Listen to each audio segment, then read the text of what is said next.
Boa noite, pessoal, tudo bem? Inicio aqui agora nossa revisão do primeiro bimestre. Gostaria de ressaltar apenas que essa aula está sendo feita nesse formato de videoaula gravada, com o intuito que ela fique um pouco mais curta e mais prática na hora que vocês estiverem estudando para a prova. Meu maior receio, como ela tem 66 slides, é que se fosse passada de maneira, digamos, ao vivo, ela ficasse muito demorada, passando ali 1h30, 2 horas, e desmotivasse vocês a ver essa revisão. Como ela compila todos os conteúdos do bimestre numa única aula, eu acredito que vai servir de grande valor para todos vocês, ok? Então vamos começar para essa aula não ficar longa. Nós vamos passar por esses 6 tópicos macro que a gente estudou desde o começo do bimestre, iniciando aqui com operações, mas passando pelos tópicos mais importantes, beleza? Regras dos sinais das operações, adição e subtração. Eu acredito que aqui a maior parte de vocês não tenha dificuldade com essas regras, porque elas são bem mais lógicas e mais próximas da realidade. Mais com mais sempre dá mais, certo? Menos com menos sempre dá menos.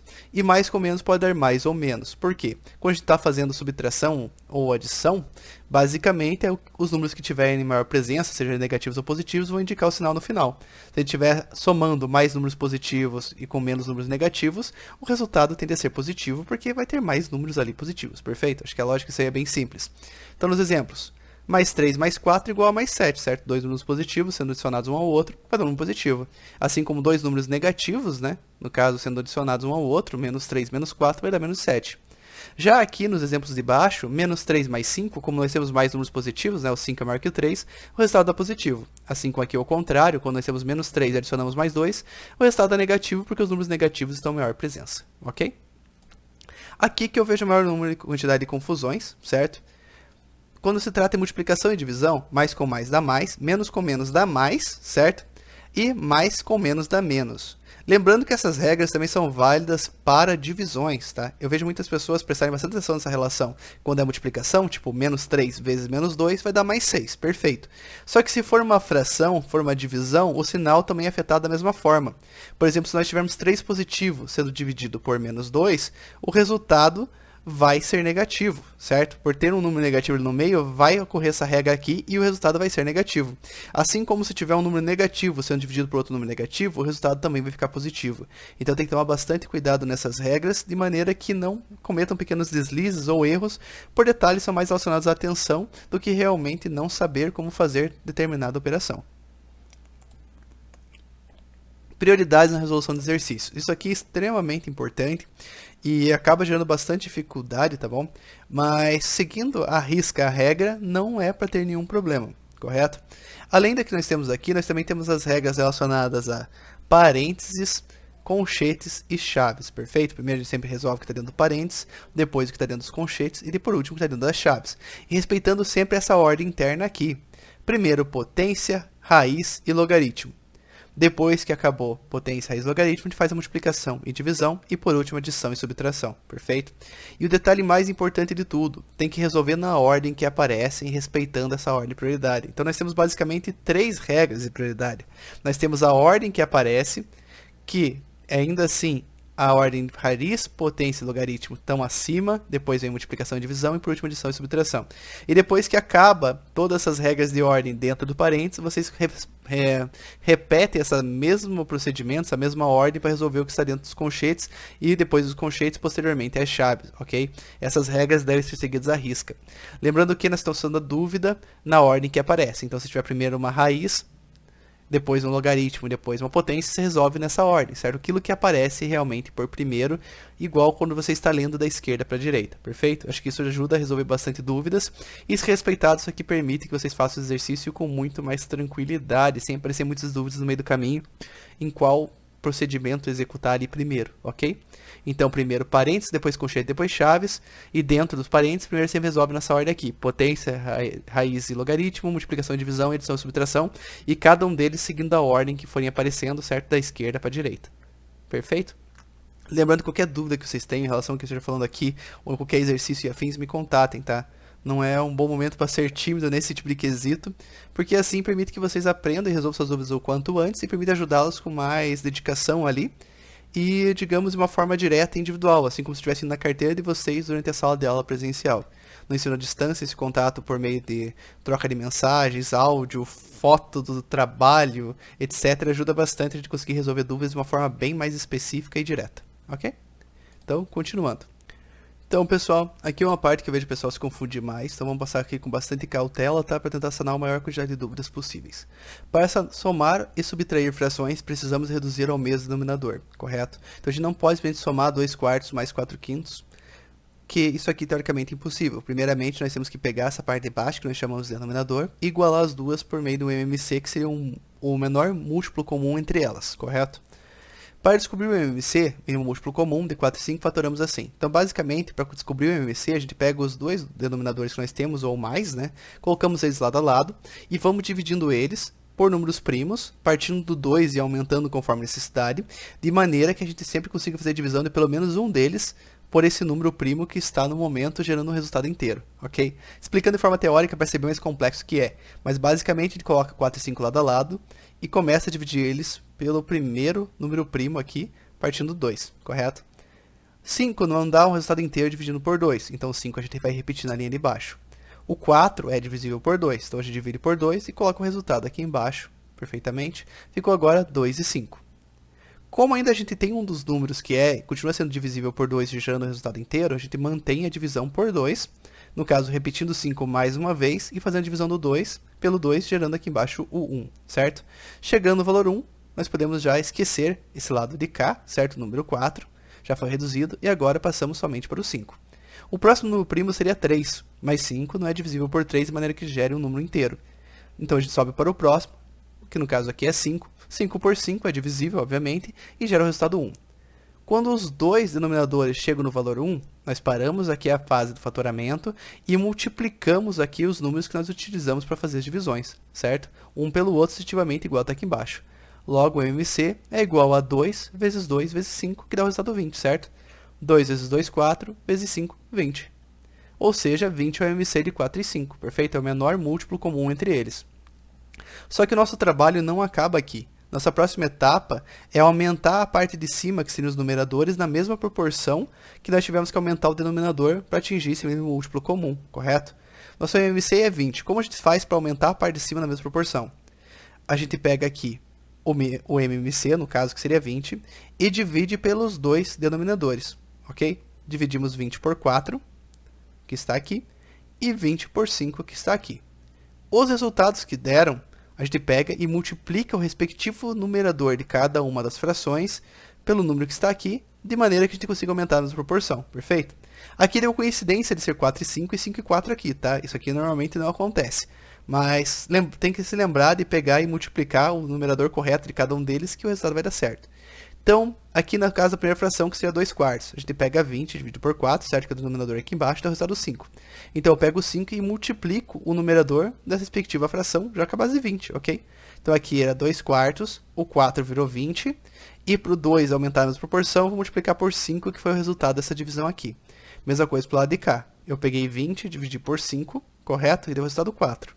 Então, nessa fração aqui, 4/5, eu vou pegar aqui, vou pegar o 4 que está aqui em cima, vou multiplicar por 4, que foi o resultado dessa divisão, e vou pegar e agora fazer essa multiplicação aqui, e ambos vão estar na devida proporção, correto? 2 vezes 5 dá 10, e 4 vezes 4 dá 16. Então essas frações, de maneira que elas atinjam o mesmo denominador, vão ficar da seguinte forma aqui, correto? Esse aqui teve que aumentar 5 vezes na parte de baixo, para poder atingir o MMC. Consequentemente, a parte de 5 também teve que aumentar 5 vezes. Essa aqui teve que aumentar 4 vezes o denominador para essa fração conseguir atingir o MMC. Logicamente, a parte de cima também vai ter que ser multiplicado 4 vezes. Por isso que a gente atinge esses resultados aqui. A partir do momento que eles têm o mesmo denominador, basta agora somar os numeradores e nós vamos ter o resultado final, perfeito? Então aqui seria 10 sobre 20 mais 16 sobre 20, que é a mesma coisa de a gente pegar 10 mais 16 sobre 20, que vai dar 26 sobre 20. Se quisermos simplificar, fica 13 sobre 10. Mas lembrando que em nenhuma avaliação eu vou exigir essa simplificação de vocês. Então, basicamente, chegando esse resultado aqui, já estaria ótimo. Próxima. Para somar e subtrair frações, precisamos reduzir ao mesmo denominador. Mesmo assunto. Aqui, a única coisa que vai mudar nesse exemplo é que aqui nós temos um menos 2, que teoricamente não tem um denominador, perfeito? Mas lembrando que um número inteiro, o denominador dele não está à vista, o denominador a gente considera como sendo 1, ok? Então, a gente faria o MMC da mesma forma, só considerando aqui como sendo 1. Então, aqui nós colocaríamos o 2 que nós temos, o 1 que estava escondido aqui embaixo, certo, do 2, e o 5 que está aqui embaixo dessa fração aqui. e fazemos o mesmo procedimento em fatorando. Começando pelo 2, nós temos algo divisível por 2, que é o número inteiro aqui, que é o próprio 2. Então, o 2 vira 1, o 1 continua descendo como 1, e o 5 que temos aqui, na mesma situação passada, 5 não é divisível por 3, mas é divisível por 5. Então, a gente divide 5 por 5 e gera 1 aqui também.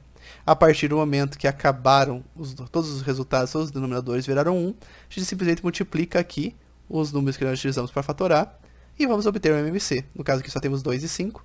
2 vezes 5 igual a 10, ou seja, 10 é o MMC de 2, 1 e 5. Ok? Procedimento é o mesmo, descobrimos o MMC. Agora a gente divide o MMC por cada uma das bases e utilizamos o resultado para multiplicar o numerador da respectiva fração. Então temos a primeira fração aqui, 3 sobre 2, certo? Então a gente pega o MMC 10, divide pela base, pelo denominador 2, o resultado foi 5. Então a gente pega e multiplica o 3 por 5, que nem está aqui embaixo. No segundo exemplo, o denominador é 1, então a gente pega 10 dividido por 1, o resultado 10. A parte de cima da fração seria, no caso aqui, menos 2, né? Então a gente pega e multiplica esse 2 por 10, correto? Que nem está aqui embaixo. E por último, pegamos 10, dividimos pelo denominador 5 dessa fração aqui, o resultado vai ser 2. Então a gente pega o 2 e multiplica o numerador dessa fração, que vai ser aqui 4 vezes 2, perfeito? Fazendo as multiplicações, a gente obtém os seguintes valores. 15 sobre 10, menos 20 sobre 10, mais 8 sobre 10. Agora que nós já temos os resultados já nas devidas proporções, basta a gente pegar e fazer as devidas operações. Então vai ficar aqui 15 menos 20 mais 8 sobre 10, que vai dar um resultado igual a 3 sobre 10, perfeito? Isso aqui é mais uma questão de prática, realmente tentar pegar mais exemplos, tentar tirar o MMC para conseguir chegar nesse resultado com mais facilidade, tá? Mas eu acredito que hoje em dia a maior parte de vocês já não tem mais tanta dificuldade com isso aqui. Mas caso tenham, podem me contatar, eu tento explicar para vocês de outra forma, ok? Sempre vamos tentar dar uma solução para o problema e não se envergonhem de ter qualquer tipo de dúvida em qualquer momento, ok? Então, continuando. Regras das operações de adição e subtração. Então, nós temos aqui várias situações, conforme a gente foi vendo no decorrer do bimestre, onde nós temos que isolar uma incógnita de maneira que a gente consiga descobrir o resultado dela, perfeito? Para fazer isso, muitas vezes a gente tem que pegar e utilizar as operações inversas umas das outras. Então, por exemplo, quando a gente vai passar um número que está de um lado da igualdade para o outro, a gente tem que fazer uma inversão de sinal. Se for, no caso, adição e subtração, eles vão inverter uma para a outra. Se está positivo de um lado, fica negativo para o outro, perfeito? Se estiver negativo de um lado, fica positivo para o outro, ok? Se for multiplicação e divisão, se está multiplicando de um lado, ele passa dividindo para o outro, e se estiver dividindo de um lado, ele passa multiplicando para o outro. Basicamente isso, ok? Então aqui nós temos o exemplo x mais 4 igual a 12, nós pegamos esse 4 positivo aqui, passamos ele como negativo para o lado direito, e dessa forma descobrimos o valor de x, ok? Então temos x mais 4 igual a 12, fica x igual a 12 menos 4, pegamos esse 4 aqui positivo e passamos como negativo do lado direito, fazemos a subtração, descobrimos o valor de x. Mesma coisa aqui, só que aqui está como subtração, x menos 7 igual a 17, pegamos esse menos 7 e passamos para o lado direito, agora como positivo, fica x igual a 17 mais 7, ou seja, x igual a 24. E nesse caso aqui, nós temos menos 50 menos x igual a 50, eu pego aqui esse menos 50, passo ele como positivo para o lado direito, vai ficar menos x igual a 50 mais 50, ou seja, menos x igual a 100, ou x igual a menos 100. Eu posso simplesmente pegar e inverter todos os sinais de ambos os lados, de maneira que assim consiga manter a proporção e o resultado ainda continue sendo válido, perfeito? Por que isso aqui acontece nesse tipo de situação? Aqui nós temos menos x igual a 100. Menos x não é a mesma coisa que menos 1x, perfeito? Então nós temos um menos 1 multiplicando esse x para dar esse resultado igual a 100. Eu posso pegar esse menos 1x, pegar especificamente esse menos 1 e passar ele dividindo para o outro lado. Que nesse caso aqui ficaria então x igual a 100 divididos por menos 1. Você lembra que quando o resultado ali no caso da divisão, um deles é negativo até positivo, o resultado dá negativo. Então 100 divididos por menos 1 vai dar menos 100. Então basicamente se mantém esse resultado aqui. Tudo na matemática tem um motivo, tá? Não é necessariamente questão somente de regras, mas existe uma lógica por trás do que cada operação acontece, e cada situação ali acaba resultando. Então, nesse caso aqui é basicamente essa ideia. O que tem que aprender aqui é tomar cuidado quando for fazer a passagem de um número de um lado para o outro, para não acabar fazendo a inversão errada do sinal, alguma coisa assim, e errando por questão de detalhezinho mesmo. Lembrando que eu falei agora há pouco, regras de operações de multiplicação e divisão. Quando a gente pega algo que está multiplicando e passa para o lado direito, né? Quando está multiplicando à esquerda e passa dividindo passa para o lado direito, a gente passa como se estivesse dividindo, perfeito? Então fica 2x igual a menos 14, seria a mesma coisa que x igual a menos 14 divididos por 2. Eu peguei esse 2 que está multiplicando aqui e passei dividindo para o lado direito. ok? Menos 14 divididos por 2 é igual a menos 7. E nesse caso aqui, como nós temos mais situações aqui do lado esquerdo, vai demorar um pouquinho mais para conseguir isolar o x, mas seguindo os mesmos procedimentos. Então, primeiramente, a gente pega esse 3 que está dividindo do lado esquerdo e passa ele multiplicando do lado direito. Vai ficar 2x igual a 4 vezes 3. Faço essa multiplicação aqui porque nada me impede. Vai ficar 2x igual a 12. E agora eu pego esse 2 que está multiplicando do lado esquerdo e passo ele dividindo do lado direito. Fica x igual a 12 divididos por 2, ou seja, x igual a 6. São as regras básicas da matemática que a gente tem visto esse bimestre inteiro em várias situações diferentes, beleza? Mas o que manda aqui basicamente é atenção e ter noçãozinha dessas regrinhas. Essas inversas aqui, ao meu ver, são mais complexas, mas ainda assim ajudam bastante no dia a dia matemático para resolver os mais diversos problemas, beleza? Então aqui nós temos x elevado a b igual a c. Para tirar, no caso aqui, essa elevação do x, a gente pode pegar esse mesmo valor e passar como raiz para o lado direito, ok? Então aqui nós temos x elevado a b igual a c, que é a mesma coisa que x igual a raiz com índice b de c, ok?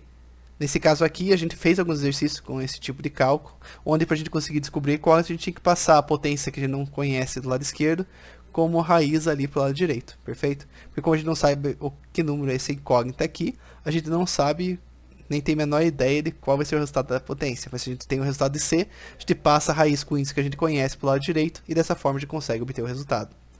Uma forma um pouco mais complexa que a gente chegou a usar em aulas, e ao meu ver é bem interessante e ajuda bastante problemas matemáticos também, é essa daqui, que é a elevado a x igual a b, que uma maneira de descobrir x, portanto, é x igual a log de b, né, no caso quando não aparece a base do logaritmo é 10, divididos por log de 10 também de a, ok?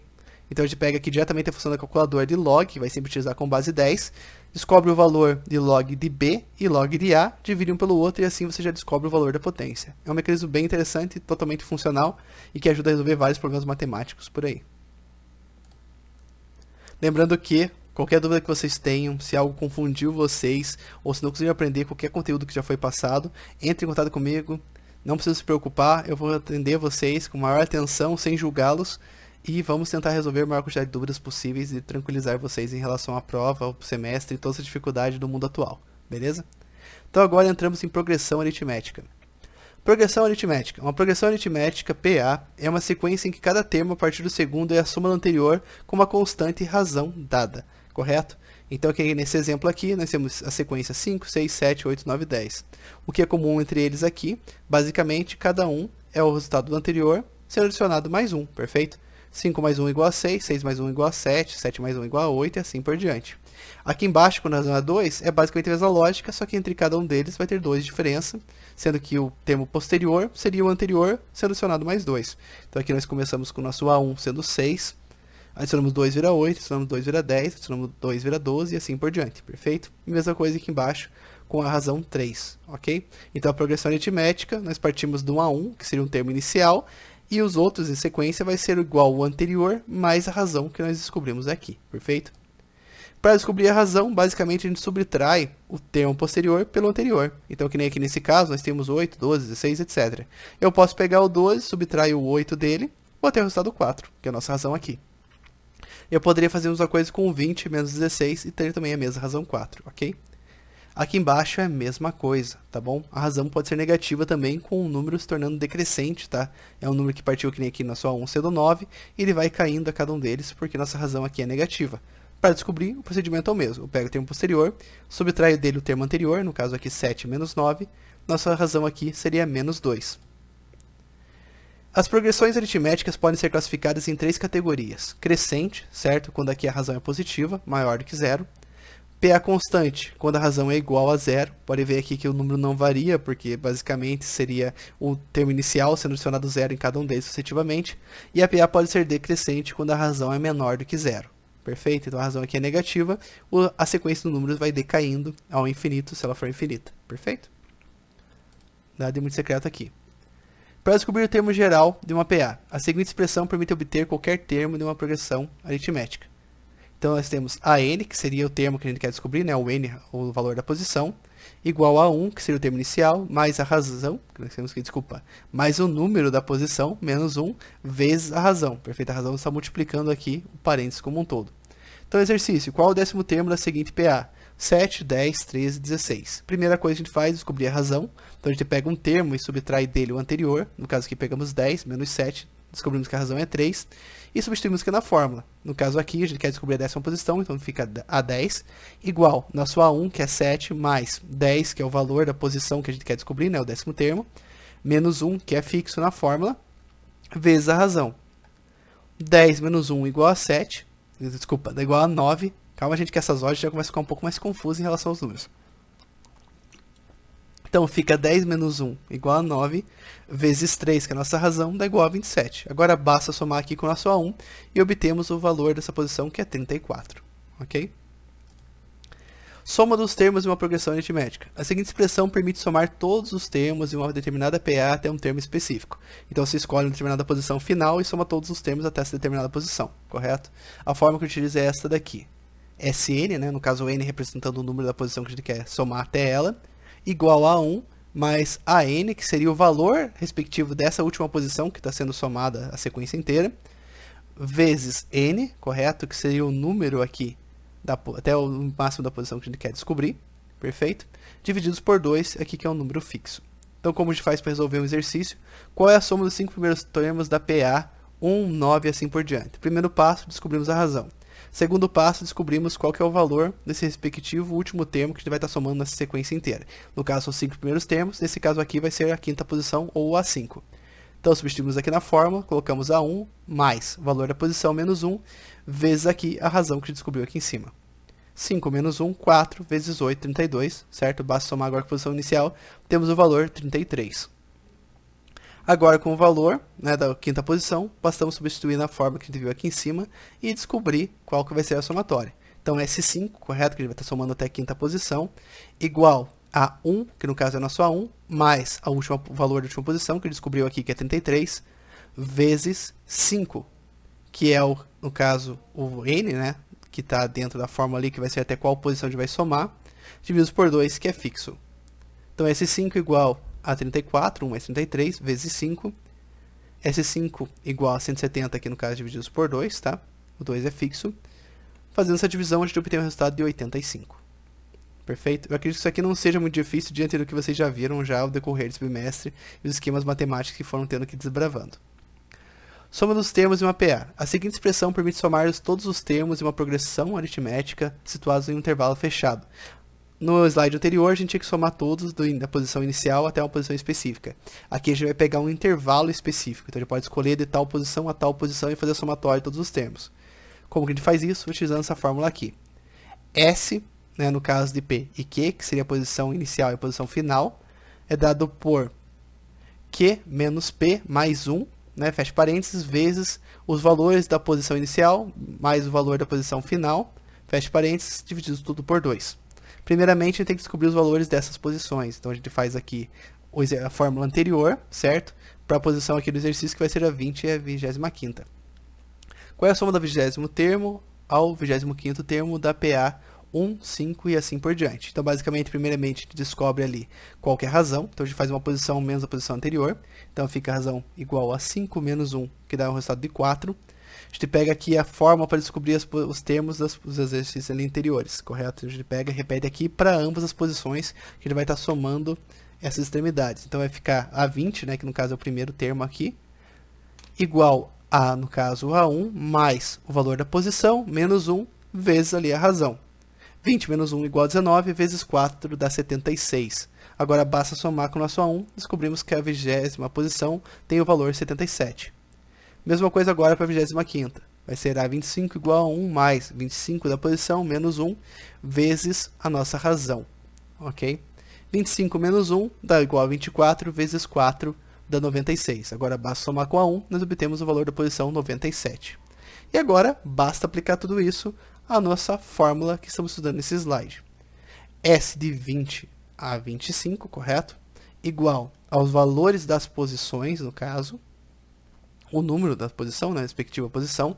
Então, no caso da maior menos a menor, então seria 25 menos 20, que seria a 25ª posição menos a 20ª, mais 1, fecha parênteses, vezes os valores das posições somados. Então, nós temos 77 para a posição 20, né, para o 20º termo, e 97 para o 25º termo. Então, a gente soma os valores aqui nesse lado da equação. Na linha de baixo, a gente fez então 25 menos 20 igual a 5, mais 1 aqui que é fixo, vezes o resultado da somatória 77 mais 97, que dá 174. Correto? Na linha de baixo, a gente fez essa somatória, 5 mais 1 dá igual a 6, vezes 174 divididos por 2. Fazendo essa devida multiplicação, vai dar 1044 divididos por 2, descobrindo aqui que a soma do 20º termo ao 25º é 522. Isso aqui é mais chato e burocrático de ser feito do que realmente é algo difícil de ser executado. Prestando atenção nas regras de sinais, nos procedimentos, no passo a passo, dificilmente acredito que alguém vai errar nisso aqui, nessa altura do campeonato. Mas qualquer dúvida que tenha, qualquer dificuldade, entre em contato, que eu estou à disposição para ajudá-los a sanar a maior quantidade de dúvidas possível, beleza? Então agora vamos chegar aos exercícios da lista, ok? Qual é o 14º termo da PA 5, 9 e assim por diante? Primeiro passo, descobrimos qual que é a razão, pegamos o termo posterior menos o termo anterior, no caso aqui, 9 menos 5, que descobrimos que a razão é 4. Agora, só aplicar na fórmula. A, 14 igual a 5, que é a nossa posição inicial, correto? Mais o valor da posição, que é 14, menos 1, vezes a razão. 14 menos 1, 13, vezes 4, 52. Basta somar agora com a 1 e temos o resultado 57, perfeito? O 14º termo dessa PA é 57. Próximo exercício da lista. Qual é a soma dos 10 primeiros termos da PA 8, 16 e assim por diante? Primeiro passo, fazemos aqui a subtração do termo posterior para o anterior para descobrir qual que é a nossa razão. De seguida, a gente coloca aqui na fórmula, perfeito? Para descobrir qual que é a posição limite dessa soma aqui completa. Então aqui vai ser a 10ª posição, então a gente descobriu o valor da 10ª posição. A10 igual a 8, que seria o nosso A1, mais o valor da 10ª posição, correto? Que aqui é 10, menos 1 vezes 8, que é a nossa razão. 10 menos 1 igual a 9 vezes 8, 72. Basta somar com a 1, descobrimos que a 10ª posição aqui é 80. Agora basta colocar na forma que a gente viu alguns slides atrás. S10 igual a 1 mais a 10, que no caso é a nossa posição limite aqui, certo? Vezes o valor da posição aqui que nós estamos somando aqui como limite. No caso seria as 10 primeiras posições, então aqui no caso é S10 e aqui também é 10. 8 mais 80 dá 88, vezes 10, 880. Divididos por 2, 440. Ok? Nada muito difícil aqui. Último exercício de progressão aritmética. Qual é a soma do 15º termo ao 20º termo da PA 3, 10 e assim por diante? Primeiro passo, descobrir qual é a razão. Então pega 10 menos 3, 7. Segundo passo, descobrir quais são os valores do 15º termo e do 20º termo da seguinte PA aqui que nós estamos analisando. Para descobrir o 15º termo, a gente faz A15 igual na sua 1, que é 3, mais o valor da posição menos 1, vezes a nossa razão, correto? Então 15 menos 1, 14, vezes 7, 98. Agora basta somar aqui que nosso A1 vai dar 101.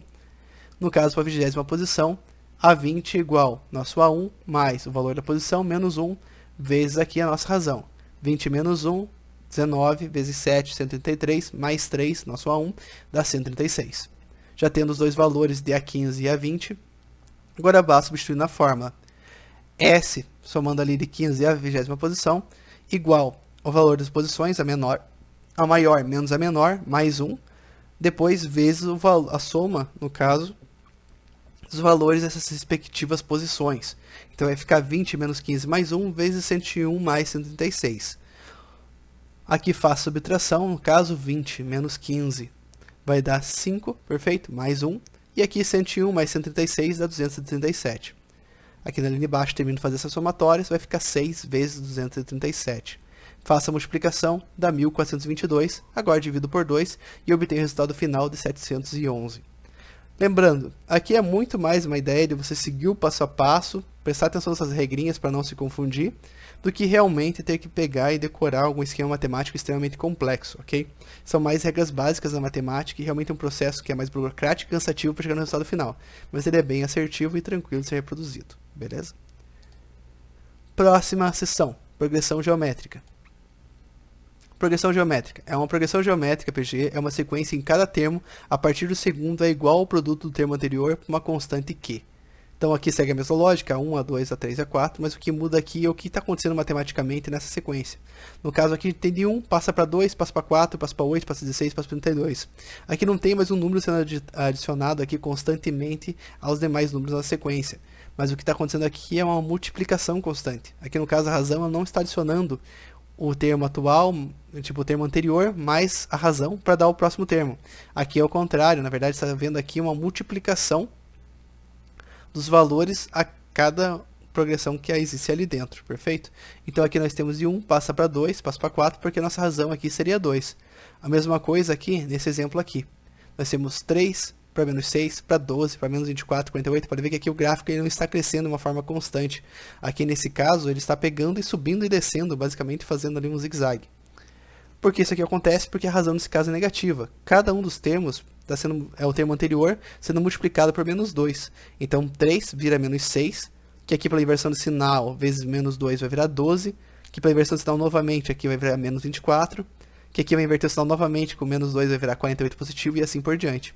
E aqui no terceiro exemplo nós temos uma razão 3, no caso 4 vira 12, depois eu multiplico por 3 vira 36, e depois eu multiplico por 3 vira 108, ok? Então aqui, a diferença entre PA e PG é que na PA a razão vai somando a cada termo, e na progressão geométrica o PG vai multiplicando, correto? É o anterior multiplicado pela razão que vai dar o posterior.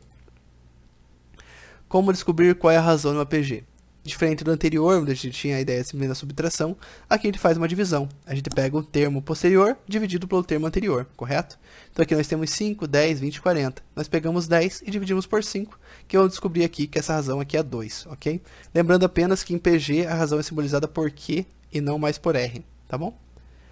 Poderia ser feita de qualquer forma, qualquer um deles. 20 por 40 daria 2 também, sem problema nenhum. Aqui outro embaixo, outro exemplo, 3, 12, 48. Para descobrir a gente pega 12 e divide por 3, que vai dar aqui uma razão 4. Podia pegar 48 e dividir por 12, daria 4 também, tá? Sem problema nenhum. Classificação. As progressões geométricas podem ser classificadas em 4 categorias. PG crescente, no caso quando a nossa razão é maior do que 1, que nem aqui no exemplo a razão é 2. Então, 3 vira 6, que vira 12, vira 24. Então, ela é crescente, certo? Ela vai crescendo de uma forma constante para cima.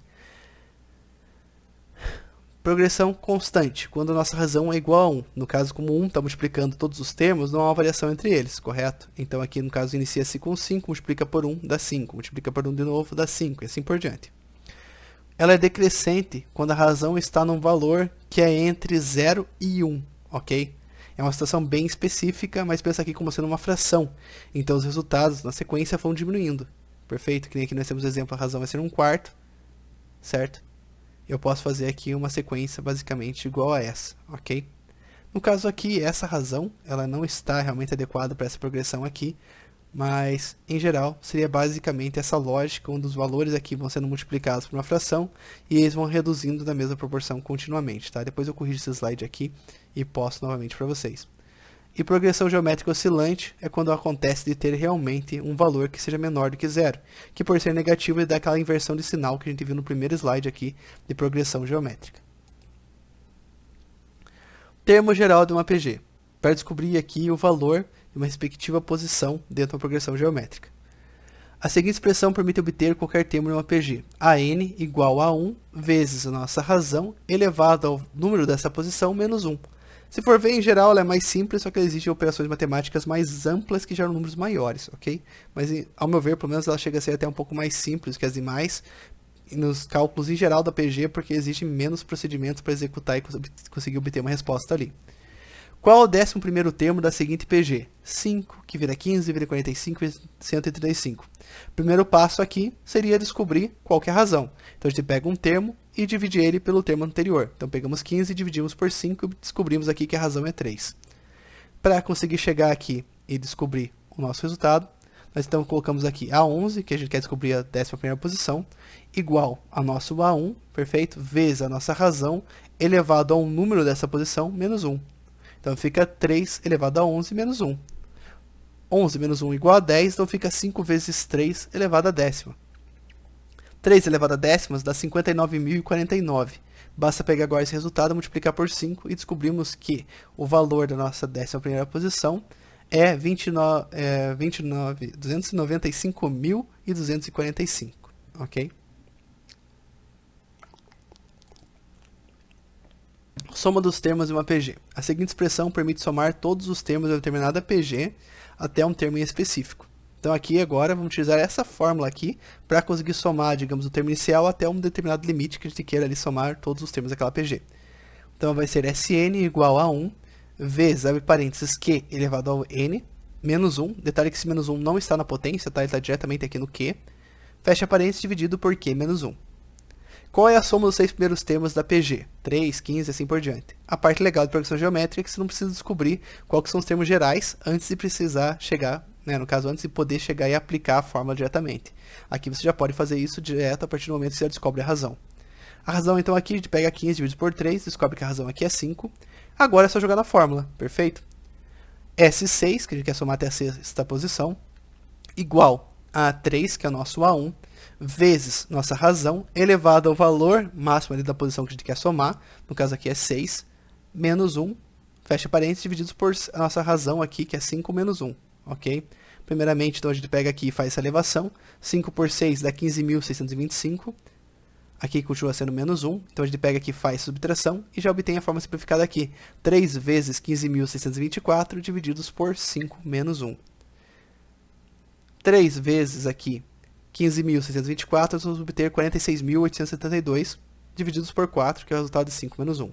Fazendo essa divisão, a gente já descobre já que a soma de todos os termos até a sexta posição é 11.718, ok? Próximo. Soma dos termos de uma progressão geométrica decrescente. A seguinte expressão permite somar todos os termos de uma determinada PG decrescente até um termo em específico. No caso aqui, a forma que nós vamos utilizar vai ser essa daqui. Quando, no caso, a PG ela é decrescente, nós temos que utilizar essa pequena variação na fórmula. Que o que tem diferente aqui, basicamente a gente inverte a posição do Q com 1 em cima e embaixo. Somente isso. Então aqui no exercício, qual é a soma dos 8 primeiros termos da PG? No caso, 100, 20. A gente faz o mesmo procedimento, pega o termo posterior e divide pelo termo anterior. No caso aqui a gente tem 20 por 100. Então aqui o resultado da nossa razão vai ser 0,2.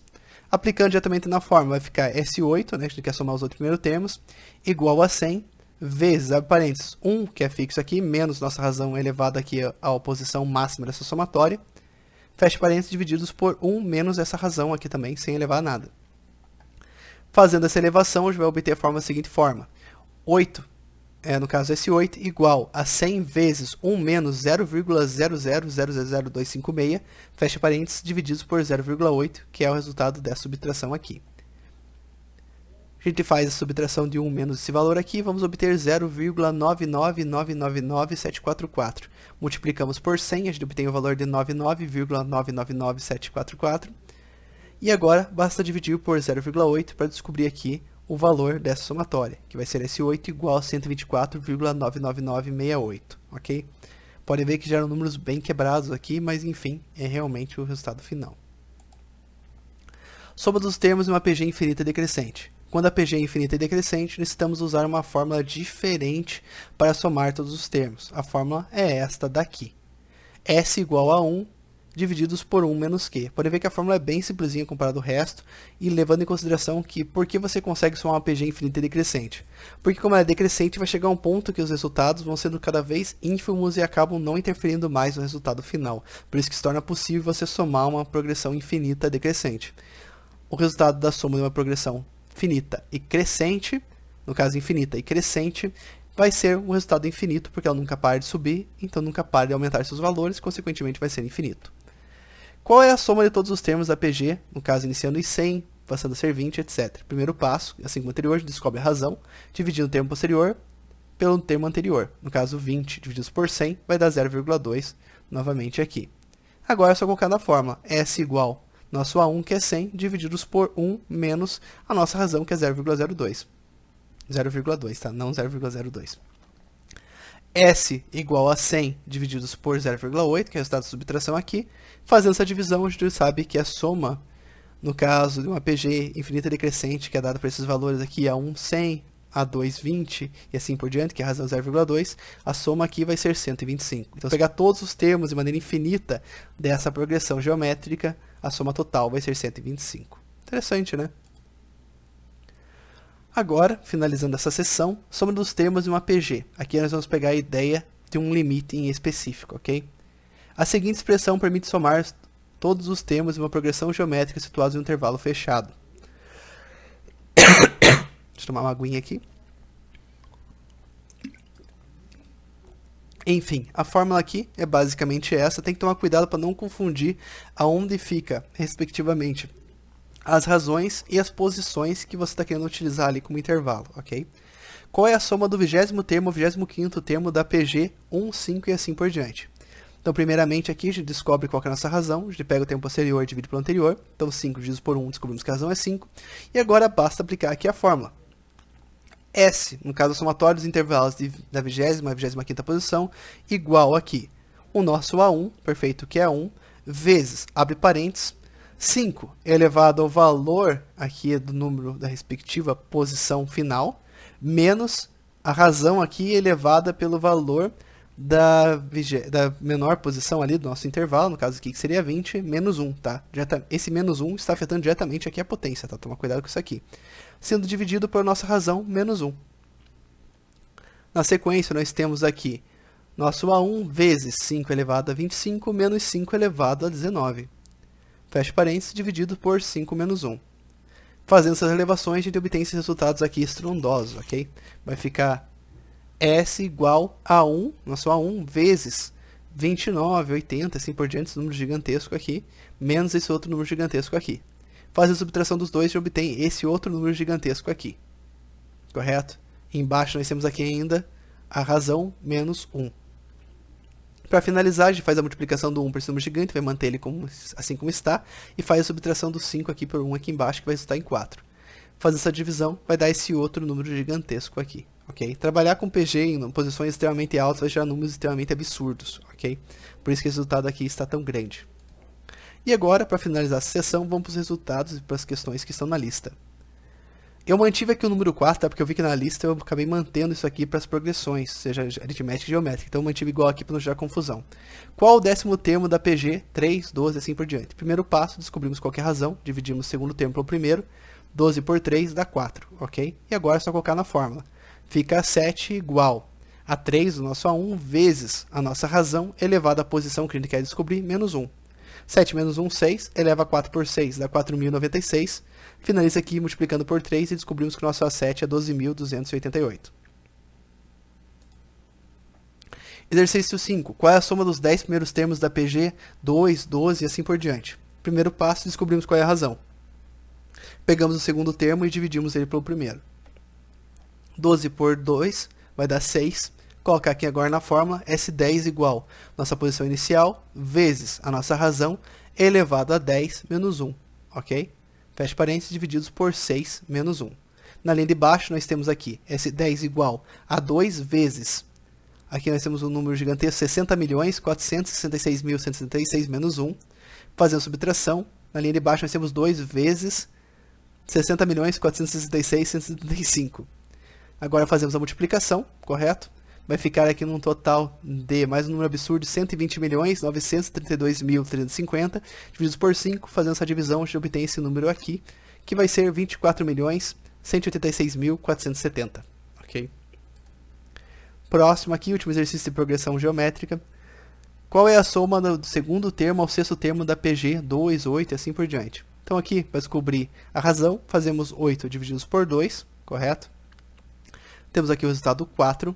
E agora, se eu substituir na fórmula, aqui a soma da segunda até a sexta posição vai ser igual a nosso A1, que seria 2, multiplicando nossa razão elevada a 6, que seria a última posição, menos 4 elevado a 2, né, que 2 seria a segunda posição, que seria a primeira ali que nós estamos utilizando como limite, menos 1.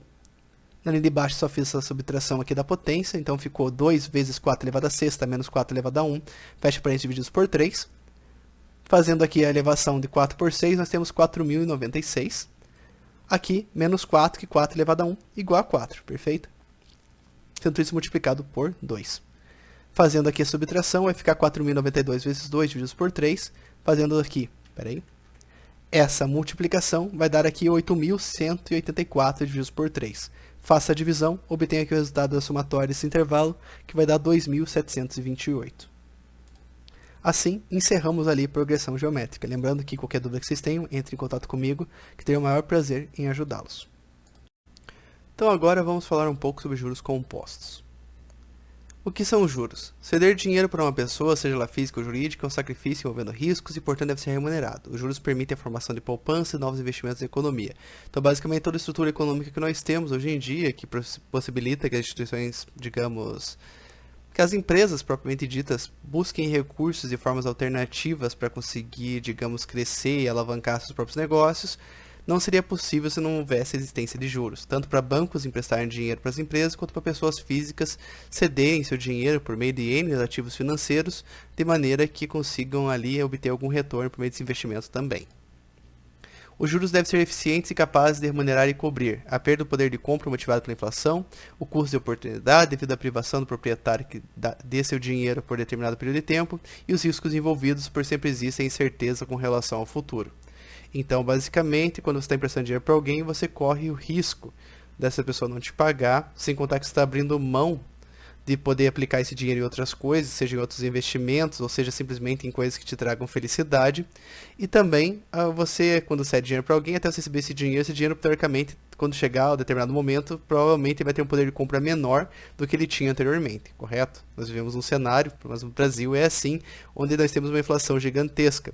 Se você for no mercado, a cada, digamos, 3 meses, você vai ver preços bem diferentes para os mesmos produtos e provavelmente teu poder de compra vai estar cada vez menor a cada período que vai se encerrando. Os juros também são chamados de rendimento capital, ganho sobre capital e remuneração do capital. Detalhe que os juros é realmente um valor em dinheiro, correto? Ele não é, por exemplo, um percentual. A taxa de juros ela vem no formato percentual. Os juros já é realmente o rendimento em cima de um capital. Perfeito? Podem ver que aqui eu estou dando uma introdução genérica sobre os tópicos, mas eu só vou falar nessa revisão sobre os juros compostos. Porque, querendo ou não, esses são os únicos que são realmente presentes no sistema financeiro. E, teoricamente, se for para escolher entre por outros conteúdos e tratar novamente de juros, que muitos já viram já em disciplinas mais aplicadas, ou talvez ainda verão, compensa mais realmente focar naquilo que está realmente mais presente e não ficar cobrando em redundância os juros simples, ok? Capital, já por sua vez, eu vou passar mais rapidamente sobre esses tópicos, tá? Capital, basicamente, ele é o dinheiro que você está aplicando. Você pega o dinheiro, aplica esse dinheiro em determinado período de tempo e vai render os juros em cima desse capital. Da mesma forma, você pode pegar o capital emprestado, ok? Ele é o valor inicial sem que os juros agiram nele. Essa é a principal característica do capital. Ele também pode ser chamado de capital inicial, né? Pode ser considerado como C0. Principal, que seria o P, valor presente, VP, que é o que mais se utiliza no meio financeiro, e valor inicial, valor aplicado, depósito inicial, isso aqui depende muito do exercício que está cobrando.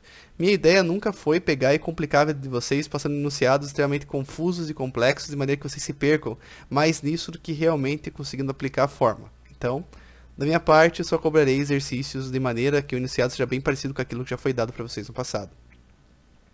Montante, diferente do capital, é o resultado final, depois que os juros aplicaram ali, a taxa de juros foi aplicada sobre o capital inicial, correto? Então você aplicou o dinheiro, os juros renderam sobre aquele dinheiro, o montante é o valor final junto com os juros. Então esse seria basicamente o capital inicial, né? O valor presente mais os juros, ok? No caso também o montante é chamado de valor futuro, que é o mais utilizado. Também pode ser chamado de capital final, valor de resgate, valor final, valor capitalizado, etc. Basicamente tem que entender o que? Capital é o valor inicial, sem que os juros agiram, e montante, ou valor final, seria o valor ali que após o rendimento dos juros ele estar, digamos, com uma rentabilidade ali aplicada juntamente a ele. Período seria o tempo em que os juros vão agir, perfeito? Ele pode ser simbolizado por T ou N, dependendo dos tipos de cálculos que estão sendo feitos. Ele vai ser, tipo, sempre um período, por exemplo, dias, meses, etc. Ele pode ser tanto representado por T ou N. E taxa de juros aí sim é o percentual. Ele seria realmente o valor do aluguel do dinheiro, ou seja, a remuneração do fator do capital utilizado durante certo período de tempo. As taxas de juros se referem sempre à unidade de tempo, mês, semestre, etc.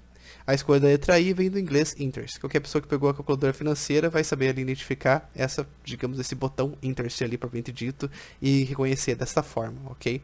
E nas próprias fórmulas de matemática financeira a gente utiliza o I também para simbolizar ali as taxas. Importante só em detalhe, as taxas, no caso, e o período tem que estar sempre na mesma unidade, tá? Se não tiver, tem que fazer a conversão, o que acaba sendo o mais complexo. E lembrando que a taxa de juros pode ser representada em duas formas básicas, sendo ela percentual e unitária. Forma percentual, 15%, 10%, 8%. E forma unitária aqui seria 0,15, 0,1, 0,08. O importante é que, para converter de forma percentual para unitária, basta dividir por 100, tá? Dividir por 100, tem ali a forma unitária. Às vezes peço para vocês, tenham cautela e, se possível, sempre use a calculadora para fazer essa conversão. Às vezes nosso cérebro prega a nós algumas pegadinhas, por exemplo, que nem aqui. 10% dividido por 100 dá 0,1, perfeito? 8% dá 0,08. Se o número for mais quebrado, tipo, por exemplo, 1,5% ou 0,5%, quando vai dividir por 100, às vezes pode cometer algum erro adicionando ou reduzindo algum zero. Então vale a pena bastante fazer isso aqui na calculadora para evitar erros desnecessários e mais simplórios assim, beleza? Regras básicas agora já associadas diretamente a juros compostos. No regime de capitalização composta, juros compostos, os juros em um período são adicionados ao capital para cálculo de cada novo período seguinte. Dessa forma, temos um crescimento exponencial do montante, seguindo o conceito de juros sobre juros. Você já deve ter visto bastante juros sobre juros, deve ter visto bastante, a gente fala sobre a magia sobre eles em relação à aposentadoria, e também a maldição que eles são em relação a você pegar e tomar algum empréstimo, seja para fazer um financiamento de casa, financiamento de veículo, ou qualquer tipo de empréstimo, seja dever no próprio cartão de crédito. Você vê realmente um valor ínfimo se tornar um valor absurdo. Tipo, vai financiar uma casa por 30 anos, vai pagar 4 casas dessas sem as taxas de atualizações. Ou às vezes vai financiar um veículo, vai acabar pagando praticamente 2 veículos por meio do financiamento, dependendo do quanto você financiar ali. E a dívida do cartão de crédito é mais absurda ainda. Você deve, sei lá, vamos dizer aqui, um exemplo, R$400 e vai virar 18 mil num período curto de tempo. Isso é por causa de juros sobre juros. Parece que não, mas sempre o valor que vai sendo somado ali os juros vai ser um valor maior do que o anterior, e isso acaba virando uma bola de neve. Diferença gráfica de capitalização simples e composta. Então, nos juros simples, nós temos basicamente um crescimento linear, porque os juros são sempre aplicados no valor inicial, né? No caso, o valor presente, que no caso ali a gente chamou de capital, perfeito? Então, o juros sempre vai ter como base aquele mesmo valor inicial. Então, os juros vai ser sempre o mesmo valor a cada novo período. Se, digamos, os juros vai ser R$100 por mês, ele vai subir R$100 por mês todos os meses, basicamente. Já na capitalização composta, o valor dos juros ele é somado ao valor presente, no caso o capital inicial, para somar o próximo círculo de juros. Então, consequentemente, os juros de cada mês acaba sendo maior e assim por diante, porque daí vai somando o novo juros maior ao capital inicial, disso é tirado um novo percentual de juros e assim vai indo. Então, consequentemente, no início ele vai ser muito próximo dos juros simples, mas ao final do período ele vai se tornando cada vez mais distante, essa diferença acaba se tornando drástica. Pode ver aqui que no caso desse período, que seria 120 meses, basicamente ele está quase ao dobro do valor do juros simples. Isso é fácil e é interessante ver isso a partir do momento que você aplica dinheiro, porque isso aqui, esses juros rendem ao seu favor. A partir do momento que você faz um empréstimo, ou fica devendo, teoricamente, no cartão de crédito e afins, os juros estão trabalhando contra você. Então, é algo bom por um lado e é ruim por outro, porque as instituições financeiras utilizam isso para enriquecer as custas dos cidadãos, né? Fazer o quê? Mas faz parte da vida. E o importante é aprender a lidar com isso aqui e não ficar escravo desse sistema e sim utilizar ele a seu favor próprio. Regras básicas. Salvo algumas exceções, no mercado financeiro apenas são utilizados os juros compostos com referência às operações, por isso aqui nós só vamos revisar juros compostos e somente eles vão cair na prova. Ou seja, juros de cada período são calculados sobre o saldo acumulado. O crescimento do dinheiro se comporta com uma progressão geométrica.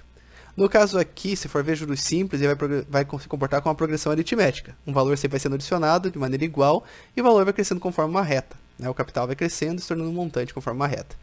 Já aqui nos juros compostos, basicamente se comporta como feito uma progressão geométrica. É basicamente uma operação de multiplicação que é ali e vai expondo a um gráfico, você vai vendo essa pequena curva conforme já tem essa própria imagem aqui que está sendo demonstrada para vocês. Perfeito?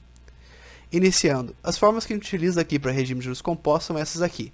Para cálculo dos juros, é basicamente juros igual ao valor futuro menos o valor presente, ou seja, o valor que você obteve após a ação dos juros, menos o valor que tinha inicialmente. Nada muito complexo na lógica disso aqui. A fórmula mais utilizada vai ser esta daqui, ok? Valor futuro igual ao valor presente vezes, abre parênteses, 1 mais a taxa elevado a n, ok? É isso aqui que é o x da questão para quase tudo que a gente vai fazer por aqui. Perfeito? Basicamente uma combinação dessas duas aqui. Essas outras são interessantes? São, mas basicamente essa aqui é uma inversão dessa, e esta daqui é basicamente uma inversão dessa. Mas em geral a gente acaba fazendo isolamento por essa daqui, para conseguir obter os resultados das mais diversas formas. Para não ter que aprender a usar mais formas diferentes e mais atenção aqui. Então, exercício 1. Uma pessoa aplicou R$15.000 a taxa de 2,5% ao mês durante 2 anos. Determine o valor acumulado ao final desse período e os juros compostos dessa operação. Basicamente as duas fórmulas mágicas sendo mostradas aqui, ok? Então nós temos aqui valor presente 15.000, taxa 2,5% ao mês, convertendo para a taxa unitária, divide por 100, vai dar 0,025.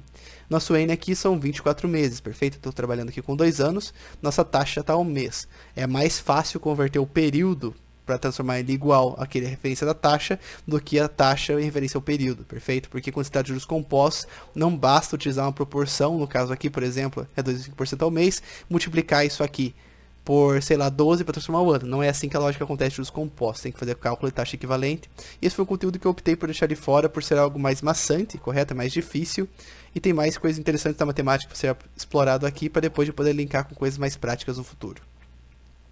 Então, vamos colocar aqui nesta forma. Valor futuro igual ao valor presente, 15 mil, vezes, abre parênteses, 1 que é fixo na fórmula, mais a taxa, que é 0,025, aqui convertido em taxa unitária, fecha parênteses elevado a 24, que são nossos 24 meses que compõem esses 2 anos aqui, perfeito? Próximo, a gente faz a somatória entre parênteses, fica 1,025 e agora eleva por 24. Vai ficar valor futuro igual a 15 mil vezes 1,80872 e assim por diante.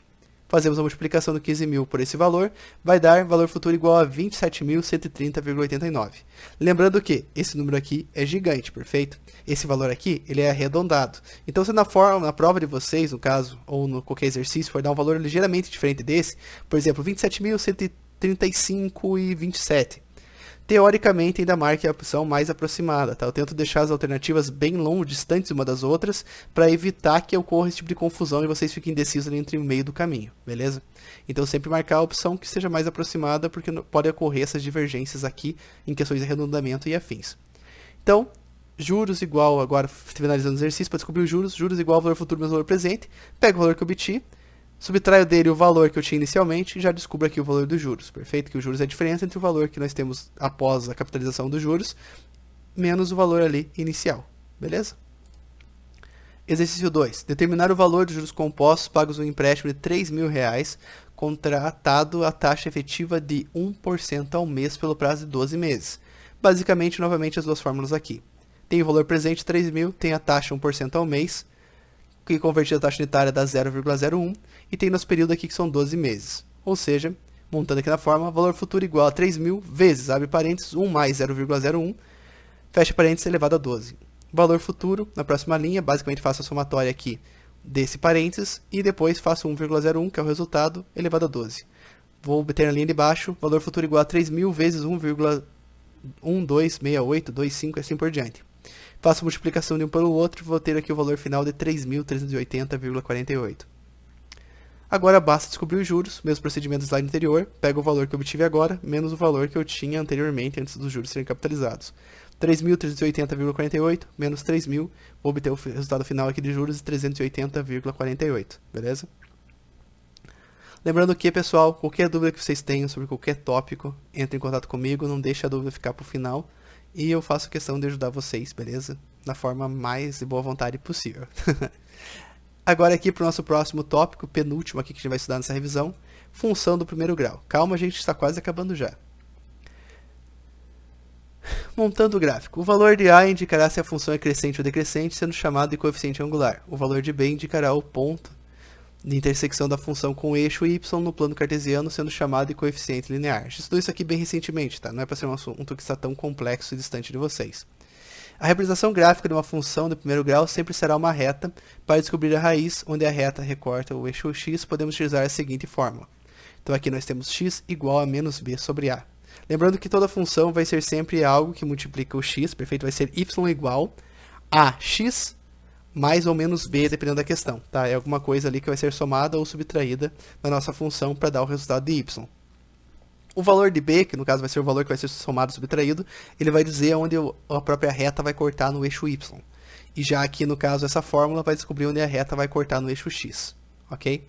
Então, basicamente, nós temos essa expressão aqui. Estou passando mais rápido por esse conteúdo porque ele é bem recente, a gente revisou ele, eu passei respostas, questões e questionários resolvidos já, então é algo mais tranquilo de ser trabalhado, pelo menos ao meu ver. Então, nós temos num gráfico o eixo y, perfeito, e nós temos no gráfico o eixo x. Eixo x é horizontal, eixo y é vertical. Uma função de primeiro grau, desculpa, a gente sempre vai utilizar ela e vamos descobrir o formato da reta, se ela é crescente ou decrescente e assim por diante, ok? Acho que vocês se lembram bem desse tipo de tópico aqui. Para descobrir se ela é crescente, basicamente o a, que no caso vai ser o valor que está multiplicando o x, vai ser maior do que zero. Nesse caso aqui, ela vai ser crescente, perfeito? O resultado da fórmula que a gente viu no slide anterior vai dizer onde a reta vai cortar no eixo x.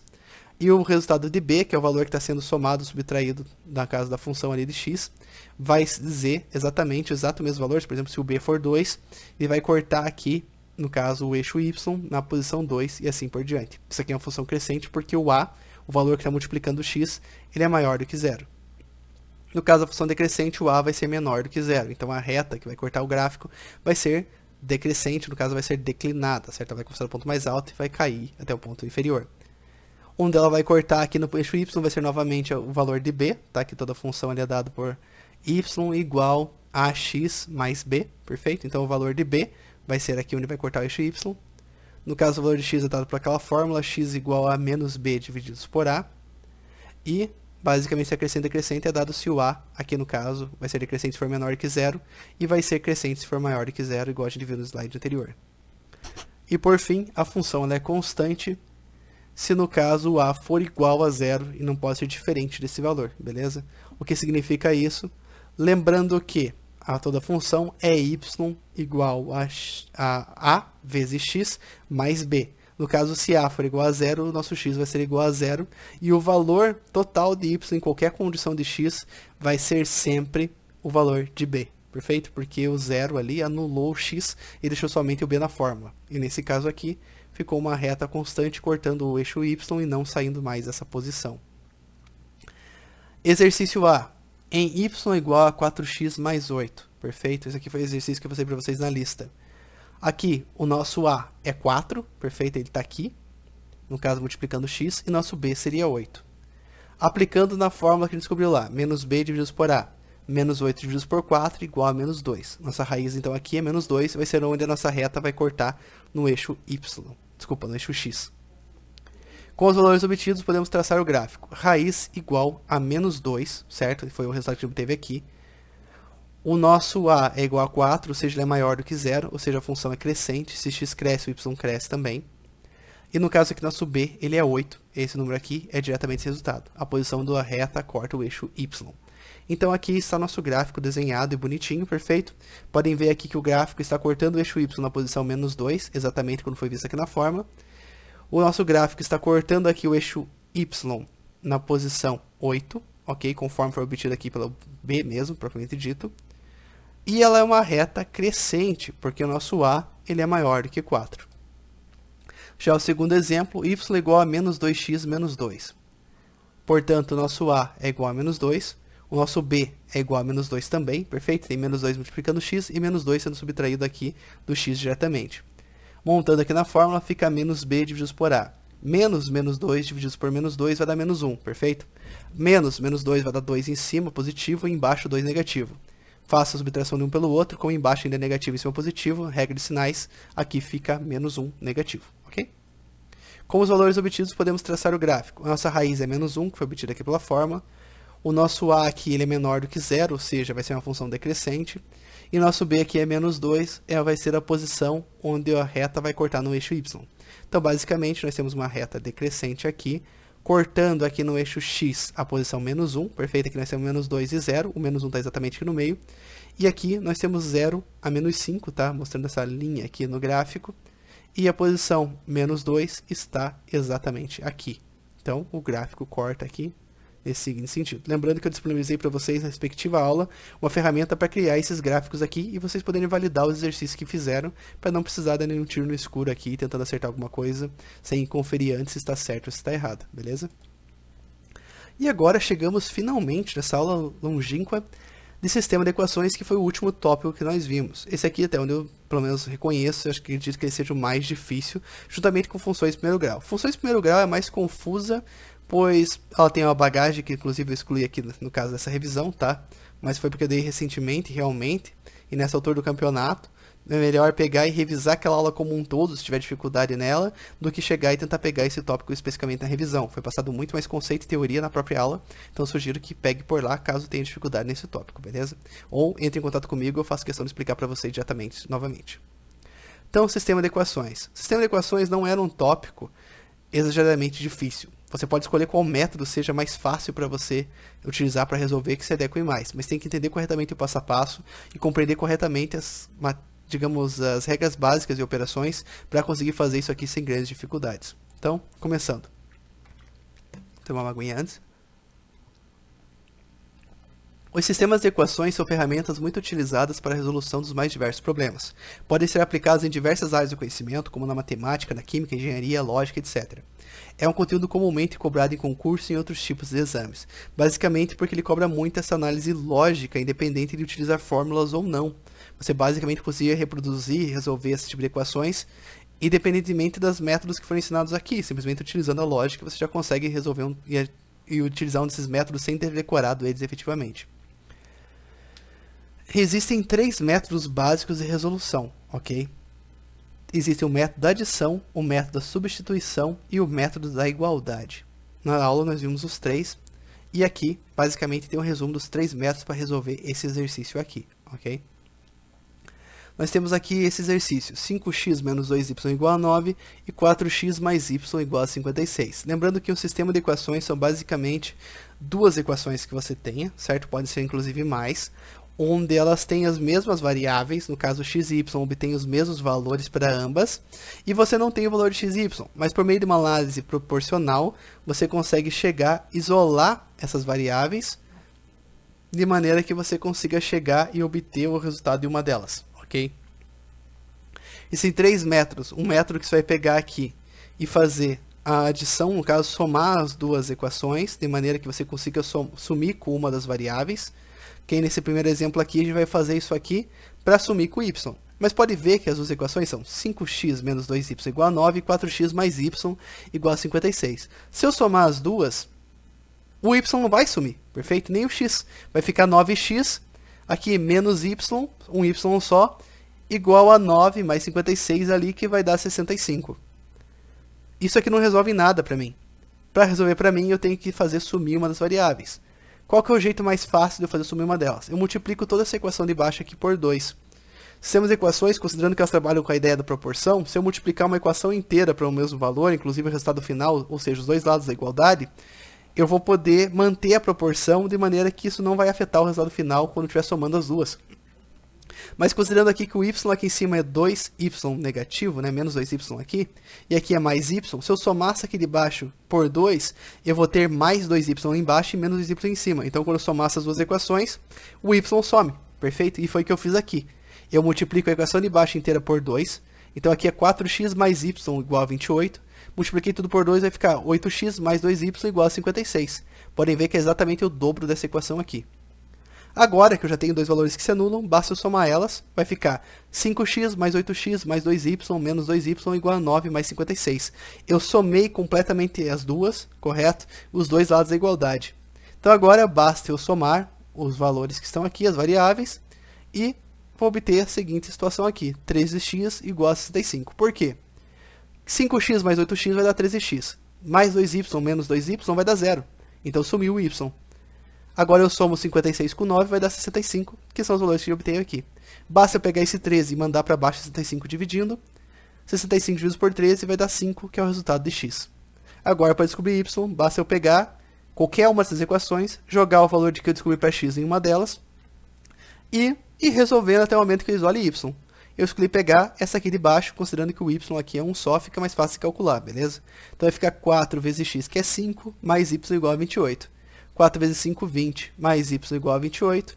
Pego o 20 e passo como negativo para o lado direito. Vai ficar y igual a 28 menos 20, ou seja, y igual a 8, conforme o resultado que nós temos aqui. Segundo método, que por muitos de vocês é considerado o mais simples. Eu pego e isolo o y, no caso, ou o x de uma das equações, formando uma segunda função aqui em relação ao x, perfeito? Que nem aqui nesse caso utilizando o y, ou função de x em relação ao y, depende daquilo que você isolar. Então basicamente eu peguei essa equação aqui de baixo, igual eu falei porque só tem um y aqui, então fica mais fácil de isolar. Pego aqui, então fica 4x mais y igual a 28, isolando o y eu pego esse 4x e mando ele como negativo para o lado direito, vai ficar y igual a 28 menos 4x. Agora eu pego esse valor que eu tive para y aqui e substituo na outra equação. Então aqui é 5x menos 2y igual a 9, pego essa equação, no lugar de y, coloco esse valor de y que eu isolei aqui. Fica 5x menos 2, abre parênteses, 28 menos 4x igual a 9. Perfeito? É exatamente o valor que está aqui nesse lado da igualdade. Agora faça a multiplicação do valor que está multiplicando o parênteses por tudo que está lá dentro. Então aqui fica 5x, perfeito, repetido aqui, menos 56, que é menos 2 vezes 28, dá menos 56. Menos 2 vezes menos 4x vai ficar mais 8x, perfeito? Menos com menos dá mais. 2 vezes 4, 8, né? No caso, como são negativo, vai ficar 8 positivo aqui. Igual a 9. Agora basta eu pegar esse 56 que está negativo do lado esquerdo e mandar ele como positivo para o lado direito. Vai ficar então 8x mais, desculpa, 5x mais 8x igual a 9 mais 56. Ou seja, a mesma coisa que vimos aqui. 13x igual a 65, x igual a 65 por 13, x igual a 5. Então eu repito o processo aqui embaixo e obtenho novamente o valor de y. Então fica x igual a 5, y igual a 8, igual está aqui também. Terceiro e último método, eu repito o que eu fiz aqui para um y, né, para uma das fórmulas isolando o y no método 2, eu repito para as duas equações que nós temos aqui no método 3. Então, primeiramente, eu isolo essa equação de cima, 5x menos 2y igual a 9, portanto, y igual a 9 menos 5x divididos por 2, tá bom? Então, o que eu fiz? Peguei o 5 aqui, positivo, mandei ele como negativo para o lado direito, ficou menos 2y igual a 9 menos 5x, daí eu pego o menos 2 que está aqui na frente e passo dividindo para baixo e fica esse resultado para y. Y igual a 9 menos 5x divididos por menos 2. Na equação de baixo eu tenho o mesmo sistema do anterior, correto? 4x mais y igual a 28, ou seja, y igual a 28 menos 4x, conforme está aqui. Agora eu coloco esses dois resultados de y em igualdade, em função de x, e vou obter a seguinte equação. 28 menos 4x igual a 9 menos 5x divididos por menos 2. Pego esse menos 2, passo ele multiplicando para o lado esquerdo, ele vai multiplicar tudo que está do lado esquerdo, vai ficar menos 2x vezes 28 menos 4x, igual a 9 menos 5x. Faço a multiplicação, fica menos 56 mais 8x, basicamente o que foi visto aqui, tá? Igual a 9 menos 5x. Agora eu pego esse 56, negativo, do lado esquerdo, passo ele como positivo para o lado direito, e pego aqui esse 5x que está negativo do lado direito e passo como positivo para o lado esquerdo. Vai ficar 8x mais 5x igual a 9 mais 56. Basta eu somar o que tem nos dois lados. 8x mais 5x vai dar 13x igual a 9 mais 56, que vai dar 65. Vai ficar então 13x igual a 65. Pego o 13 e passo dividindo para o lado direito. Vai ficar 65 por 13, ou seja, nosso x é novamente igual a 5. Beleza? Aqui tem um valor que está sobrando, tá? Ignora ele. Substituindo a equação novamente, assim como os outros resultados, vamos ter aqui basicamente substituir aqui o x, né, que é o valor que a gente obteve, vai ficar 4 vezes 5, vai obter 20 aqui embaixo, mais y, passo o 20 para o lado direito, vai ser y igual a 28 menos 20, que vai dar igual a y igual a 8. Basicamente o resultado em todos, porque todos os métodos dão certo, ok? Nos exemplos que eu passei para vocês na lista de revisão, eu peguei aqui e fiz o primeiro, no caso, pelo primeiro método e o segundo pelo segundo método, tá? Para a ideia permitir que vocês vejam exemplos diferentes ali aplicados e escolham qual método seria o melhor para vocês. O primeiro método que eu vou fazer aqui, então, eu vou pegar e vou fazer o método da soma, né, das duas equações, de maneira que umas variáveis suma. Eu tenho 3x em cima menos 3y igual a 12, e embaixo eu tenho x mais 4y igual a 14. Qual que é a maneira, ao meu ver, mais fácil de fazer uma dessas variáveis sumir? Eu multiplico a equação inteira de baixo por menos 3. Por que isso? Porque daí eu vou ter menos 3x embaixo, menos 12y igual a menos 42. Dessa forma eu tenho 3x positivo em cima e 3x negativo embaixo. Somando as duas fórmulas, o x some. Então eu fiz um caminho aqui inverso que no slide anterior. Eu fiz para descobrir o x primeiro. Aqui eu vou descobrir o y primeiro usando esse método. Perfeito? Então eu multiplico a linha inteira de baixo por menos 3. Vai ficar em cima 3x menos 3y igual a 12 igual. Já embaixo vai ficar menos 3x menos 12y igual a menos 42. Tudo ficou negativo porque eu multipliquei tudo por menos 3. Perfeito? Então, além de estar negativo, está tudo aumentado em 3 vezes aqui, propriamente dito. Soma as duas equações, fica 3x menos 3y menos 12y igual a 12 menos 42. Aqui, x com x, os dois vão sumir. Somo menos, no caso, adiciono, né? Faço a subtração do outro ali. Menos 3y menos 12y vai ficar menos 15y. 12 menos 42 vai ficar menos 30. Então, para resolver isso aqui, pega o menos 15 que está aqui na frente, passo dividindo para o lado direito, vai ficar y igual a menos 30 divididos por menos 15. Lembrando que no número negativo, divididos por número negativo, vai gerar um resultado positivo. Ou seja, menos 30 divididos por menos 15 é igual a 2, ou seja, nosso y é igual a 2. E está aqui. Para descobrir agora o valor de x, pego simplesmente o valor que descobri para y e substituo uma das duas fórmulas. No caso aqui, escolhi a primeira. Então ficou 3x menos 3 vezes 2, que no caso é o nosso y, igual a 12. Fica 3x menos 6 igual a 12. Pego esse 6, passo com o positivo do lado direito, fica 3x igual a 12 mais 6, 3x igual a 18. Ou seja, x igual a 18, pego esse 3, passo dividindo embaixo, x igual a 18 dividido por 3, ou seja, x igual a 6. Nada muito complexo aqui, basicamente uma reprodução de tudo aquilo que já foi visto anteriormente. E agora, fazendo o método favorito de vocês, vamos lá. Esse método se lembra que consiste em você pegar e isolar uma das variáveis de maneira que você tenha uma função da outra variável que deu o valor dela, perfeito? Então, para ficar mais simples, eu escolhi fazer o isolamento da segunda equação aqui. Nós temos aqui, então, 6x menos y igual a 21. Como que eu faço isso aqui? Eu pego aqui o 6x, passo como negativo para o lado direito. Vai ficar menos y igual a 21 menos 6x, perfeito? Só que aqui o meu y está negativo, então isso dificulta na hora que eu vou fazer a substituição ali. Para tornar esse y positivo, eu tenho que inverter o sinal de tudo que está na equação. Então, basicamente, em vez de ter 21 positivo aqui, ficou 21 negativo, e em vez de ter menos 6x aqui, ficou mais 6x. Então, basicamente, invertiu os sinais, e esse y, que aqui era negativo, ficou como positivo, perfeito? Agora, basta substituir na próxima equação. Então, aqui fica menos x mais 6y, que aqui no caso vai ficar menos 21 mais 6x, igual a 49, assim como está aqui. Faça a multiplicação de tudo por 6, vai ficar menos x menos 126, que é o resultado de mais 6 vezes menos 21, vai dar menos 126, mais 36x, que é o resultado de mais 6 vezes mais 36x, mais 6x, então vai dar mais 36x, igual a 49. Agora basta deixar os iguais de cada lado, então pego menos 126 e passo com positivo para o lado direito, e pego aqui e isolo o x dessa forma. Então vai ficar menos x mais 36x igual a 49 mais 126. Ou seja, 35x igual a 175, desculpa. Pego o 35 aqui e passo como dividindo para o lado direito, vai ficar x igual a 175 dividido por 35. Faço a divisão, x igual a 5. Agora tem o valor de x, basta substituir uma das fórmulas, escolhi aqui a segunda, tá? Então ficou 6 vezes 5 menos y igual a 21. 6 vezes 5, 30, menos y igual a 21. Pego o 30 positivo, passo como negativo para o lado direito, fica menos y igual a 21 menos 30. Menos y igual a menos 9, ou seja, y igual a 9. Resolvido também. E aqui basicamente se encerra a nossa revisão. Prometendo para vocês, agora aqui segue o resultado do nosso exercício bônus, tá? Eu liberei para vocês essa semana o resultado.